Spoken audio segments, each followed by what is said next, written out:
ज्ञान की गंगा बहती है तो उसके पद में आने वाले हर मनुष्य को स्वर्णिम प्रगति का फल अवश्य मिलता है।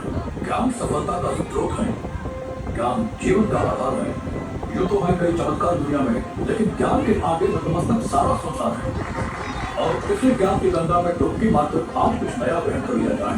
तो आइए हम और आप बात करते हैं आज के समय में लोगों को चिंतित करने वाला विषय, वो है ऑनलाइन फ्रॉड। दोस्तों, आजकल हमारे भारत में ही नहीं बल्कि पूरे विश्व में इस हैकर्स या जिसे हम ऑनलाइन फ्रॉड कहते हैं, इतना जाल बिछाया हुआ है। अब जरा ये देसाई परिवार की कहानी देखिए।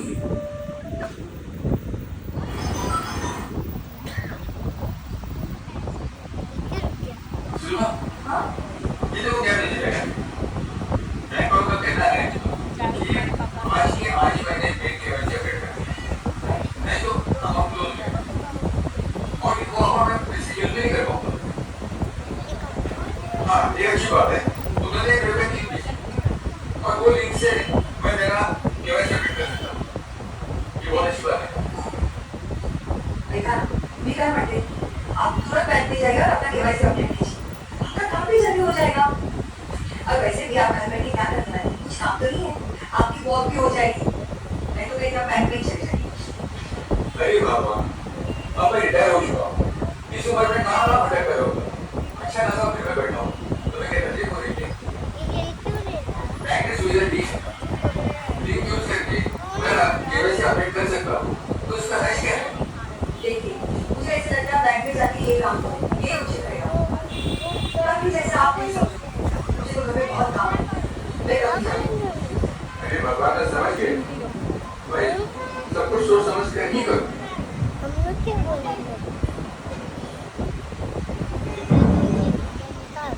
और मिस्टर देसाई ने उस मोबाइल में आए मैसेज के लिंक को क्लिक कर दिया और केवाईसी अपडेट के नाम पर अपने पर्सनल आईडी शेयर कर दी एवं भेजे गए कि कुछ शेयर करने के पश्चात क्या हुआ ये मुझे आपको बताने की जरूरत है। जी हाँ, आपने ठीक समझा। मिस्टर देसाई के अकाउंट में रहे 58,000 सारे के सारे उन फ्रॉडस्टर्स, उन हैकर्स के द्वारा किसी अनजान अकाउंट में ट्रांसफर कर किए गए और मिस्टर देसाई कुछ भी नहीं कर पाए। मिस्टर देसाई एक पढ़े लिखे इंसान थे, इसके बावजूद उन्होंने गलत किया। यहाँ गौर करने वाली बात यह है कि जहां से ये मैसेज आया था उन्होंने उसकी पूरी जांच नहीं की। आपको ये सुनकर अचरज होगा कि विश्व में प्रतिदिन 2200 से ज्यादा साइबर अटैक्स होते हैं। इसका शिकार पढ़े लिखे एवं अनपढ़ सारे। मुझे आपको ये बताते हुए दुख होता है कि भारत में वर्ष 2023 में 15,56,174 और वर्ष 2024 में पहले 4 माह में 7,40,957 साइबर क्राइम की कंप्लेंटें दर्ज हुई।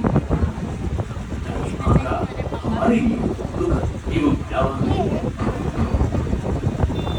इन साइबर फ्रॉड के बारे में आप क्या कहेंगे?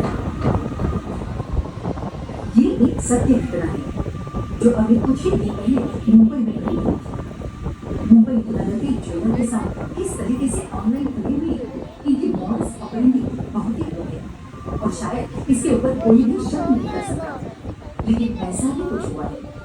ये देखिए,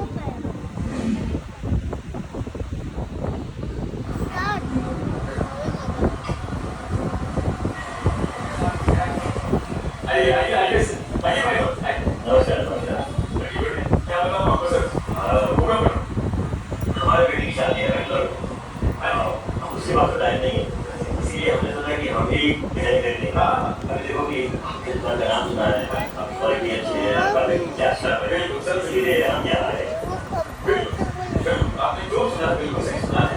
हमारे यहाँ बेकानून क्वालिटी और डिजाइन के बारे में हमने हमारा नाम जारी रखा है। आप जो कुछ चाहिए तो करके सब कुछ बताइए, आपको लेटेस्ट डिजाइन बताते हैं।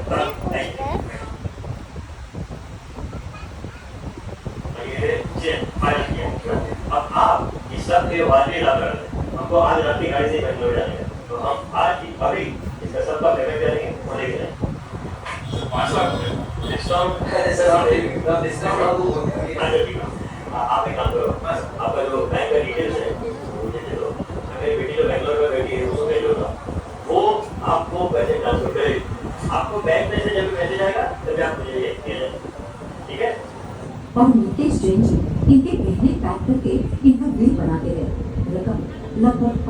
लाख के करीब होती है और नितेश जैन जी द्वारा अपने बैंक की डिटेल उस अनजान ग्राहक को दे दी गई और कुछ ही पलों में नितेश जैन जी के अकाउंट में बिल के पूरे 5 लाख का भुगतान का मैसेज नितेश जैन की बैंक द्वारा दिया गया। देखा आपने, ये आपकी नजर में एक बहुत ही सामान्य बात है। कस्टमर ने दुकानदार से कहने के एवज में पेमेंट करके घंटों की डिलीवरी की, लेकिन यहाँ मैं आपको बता दूं, ग्राहक के जाने के बाद लगभग शाम के वक्त श्री नितेश जैन जी को उस बैंक के द्वारा मैसेज आता है कि आपके खाते में जमा की राशि 5 लाख बैंक द्वारा फ्रीज कर दी गई है, क्योंकि ये पैसे किसी के बैंक अकाउंट से ठगी के द्वारा श्री नितेश जैन के अकाउंट में डाले गए थे। यहाँ सवाल ये उठता है, इसमें गलती किसकी है, नितेश जैन जी की या उनके बैंक की? लेकिन यहाँ पे नितेश जैन को थोड़ी सावधानी बरतने की जरूरत और किसी भी अनजान व्यक्ति को अपने बैंक अकाउंट की पूरी डिटेल्स देने के बजाय उनसे किसी और माध्यम से पेमेंट देना चाहिए था। जैसे ग्राहक के बैंक अकाउंट को वेरीफाई करने के लिए अपने बैंक का डिटेल डालते वक्त उस ग्राहक का मोबाइल नंबर वेरीफाई कर लेना होता है। ऐसा करने पर जब भी कोई अनजान व्यक्ति आपकी बैंक डिटेल कहीं पे शेयर करता है तो उसका मैसेज उस अकाउंट होल्डर को चला जाता है, तो वो अकाउंट होल्डर को पता चल जाता है कि कहीं कोई व्यक्ति उनका बैंक अकाउंट इस्तेमाल करता है या करना चाह रहा है। यहाँ पर ये एक तरीका नहीं है जिससे लोगों को ठगा जा सकता है। इसके अलावा साइबर फ्रॉड लोगों को डेटिंग साइट, सोशल मीडिया द्वारा डरा धमकाकर ब्लैकमेलिंग, सेक्सटॉर्शन जैसे अपराध करते हैं। आए दिन हम सुनते रहते हैं कि फला कुरियर बॉय आपके नाम पर बेनाम कुरियर देता है और आपसे ओटीपी मांगता है और आप बहुत सहज ओके ये ओटीपी उनको दे देते हैं और फिर वो ओटीपी के द्वारा ये साइबर फ्रॉड आपके बैंक अकाउंट को खाली कर देते हैं। पर हम आए दिन ये भी सुनते हैं कि आपको किसी कंपनी से लॉटरी लगी है जिससे आपको क्लेम करने के लिए आपको अपना बैंक अकाउंट डिटेल देने के लिए है। और फिर शुरू होता है एक ऑर्गेनाइज्ड ड्राइंग जिसमें वो आपके पास ये बड़ा अमाउंट क्लेम करने के लिए कुछ पैसे ट्रांसफर करने के लिए कहते हैं। कई लोग ऐसे फ्रॉड का भी शिकार होते हैं और पैसे ट्रांसफर कर देते हैं। लालच में आकर उनको वो लॉटरी का पैसा कभी भी नहीं मिलता और उनके द्वारा कॉल किए गए मोबाइल नंबर स्विच ऑफ रहते हैं। अब जरा इन महाशय को एक पेमेंट करके व्यापारी अपने ऑफिस में बैठे हैं और उन्हें एक मेल आता है। अरे सुरेश,